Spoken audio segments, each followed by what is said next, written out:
nous sommes le groupe Révolution Urbaine. Donc notre logo représente le rond-point qui est notre sujet d'étude. Et je vais laisser Camille présenter. Voilà, donc en Cagnan, un rond-point qui relie et découpe le quartier. Donc nous, on s'est intéressé à la problématique, donc qu'est-ce que le rond-point découpe et relie. Et donc à travers notre planche, on va essayer de montrer ce que cette fragmentation de l'espace et en même temps proximité, ça crée comme effet sur le quartier et sur cet espace. Donc pour ça, on a fait 3 grandes parties dans notre planche. Donc d'abord, on a montré que c'était un quartier central. Ensuite, on a parlé de l'aménagement de l'espace. Et pour finir sur une circulation très dense. Donc voilà. Donc en fait, il faut savoir que le quartier Cagnan a été construit dans les années 1960. Donc en fait, il a été construit en fait, face à la demande des pieds noirs, donc des Français venus d'Algérie. Et depuis ce temps, en fait, le quartier Cagnan concentre une forte précarité. Mais également, il a une richesse, notamment qui a été instaurée par notre institution. Donc en fait, lors de notre diagnostic du territoire, nous avons pu constater qu'à l'échelle de la ville d'Aix-en-Provence, que le quartier Cagnan est au centre même des autres quartiers de la ville d'Aix-en-Provence. Et donc en fait, du fait de cet aspect de ce quartier, en fait, le quartier est un axe prioritaire pour le passage des automobilistes. Donc en fait, on peut se rendre par la A8 de Istres, par exemple de Istres jusqu'à Cannes. Donc en fait, c'est la Provençale, donc en fait, c'est l'axe prioritaire pour se rendre dans le sud. Ensuite, pour se rendre du nord au sud, donc par exemple de Salon-Provence à Marseille par la A51.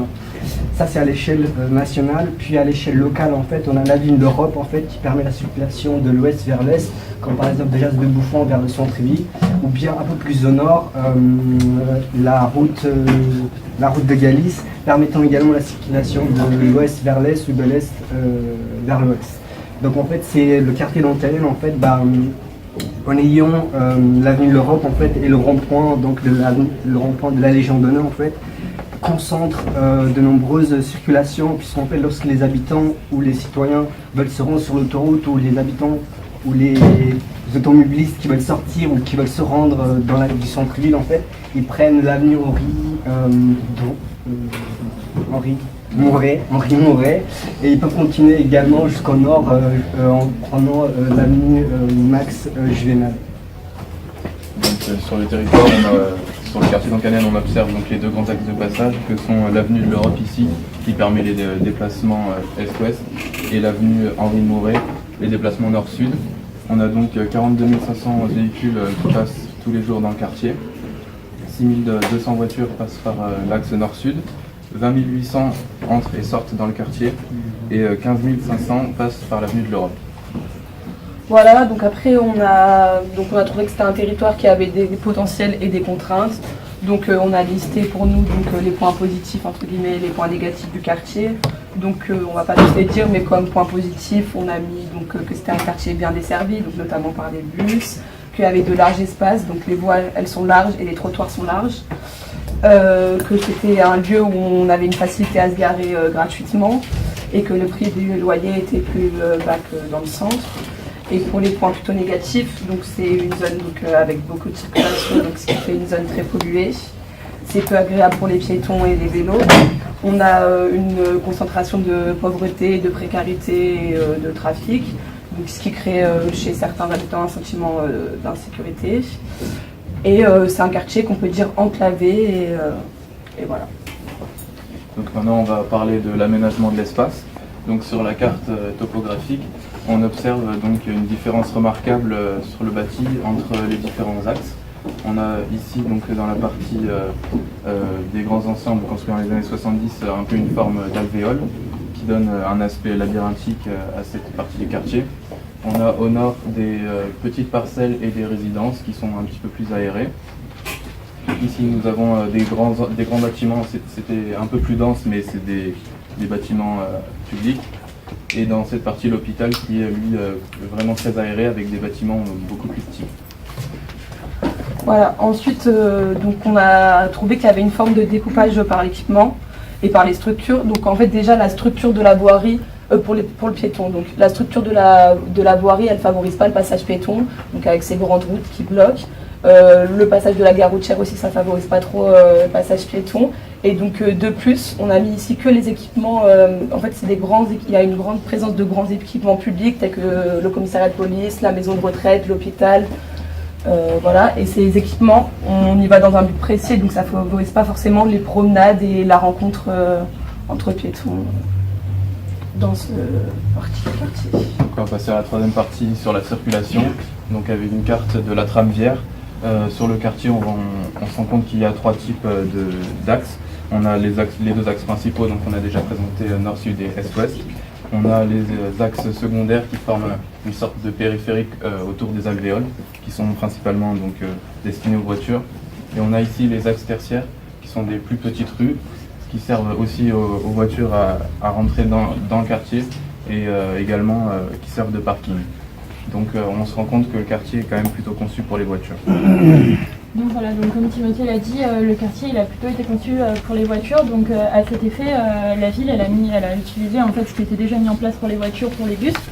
Donc en fait, on a constaté qu'il y avait 3 lignes de bus en fait qui traversent Encagnane, et plus particulièrement le rond-point. Donc le rond-point qu'on nous a demandé d'étudier concentre les 3 principales lignes de bus. Donc il y a des lignes régionales, les lignes de bus du centre-ville d'Aix et celle du pays d'Aix Mobilité, donc qui rejoint les plus grandes villes aux alentours. Et donc elles se concentrent toutes donc par le rond-point, et il faut savoir que par ligne de bus, il y a une dizaine de bus qui passent par ces endroits-là, et ils passent de 6h jusqu'à 20h, et il y en a un toutes les heures, donc ce qui est assez conséquent au niveau de la circulation. Pour finir, en fait, nous sommes intéressés aux effets néfastes des axes routiers. Donc en fait, nous avons pu constater que la A8 et la A51, en fait, ils ont des nuisances sonores assez importantes, à plus de 75 décibels. Et l'avenue Henri Mouret, entre 55 et 60 décibels, et l'avenue de l'Europe qui est assez, qui est dans la moyenne, en fait, qui a des nuisances sonores entre 45 et 50 décibels. Ensuite, nous sommes intéressés au dioxyde de carbone que ces voitures, enfin la pollution que peuvent dégager ces automobilistes. On nous a pu constater que le dioxyde de carbone est assez élevé sur la A8 et la A51, puisque par milligramme, c'est supérieur à 80 mg par mètre cube d'air sur la A8 et la A51. Ensuite, sur l'avenue Henri Mouret, donc en fait, on a une concentration de 65 mg par mètre cube d'air, qui est également assez élevé, et sur l'avenue de l'Europe à plus de 45 mg par mètre cube d'air. Donc en fait, par rapport à la moyenne, notamment par rapport à ce qu'il dit l'Organisation mondiale de la santé, en fait, dans le quartier d'Encagnane concentre une forte concentration de pollution, d'aspects négatifs pour l'organisme. Puisque par exemple, s'il y a des jeunes parents en fait, qui veulent se rendre, qui veulent habiter au quartier d'Encagnane, en fait, ça a un impact sur l'enfant, sur le nourrisson, donc en fait, ce qui empêche, qui est un inconvénient. Donc voilà, donc en conclusion, on a estimé que Encagnane c'était ce qui relie et ce qui découpe en fait au niveau de la ville d'Aix. Donc comme on l'a dit, c'est un quartier central, donc on le voit vraiment par rapport au fait qu'il se retrouve vraiment au centre-ville, plus qu'au centre-ville lui-même. Donc on a un aménagement aussi qui favorise encore cette connexion et en même temps ce découpage. Comme l'a dit Nina, avec les équipements, donc qui découpent là encore le fait qu'on ne se rende dans un but que précis au commissariat ou à l'hôpital. Voilà. Ensuite, on a tout ce qui est sur les axes de passage. Donc Encagnane, il est bordé vraiment par les axes autoroutiers et cet axe nord-sud et est-ouest, donc pour rejoindre Place de Bouffan ou alors pour aller carrément sur Marseille.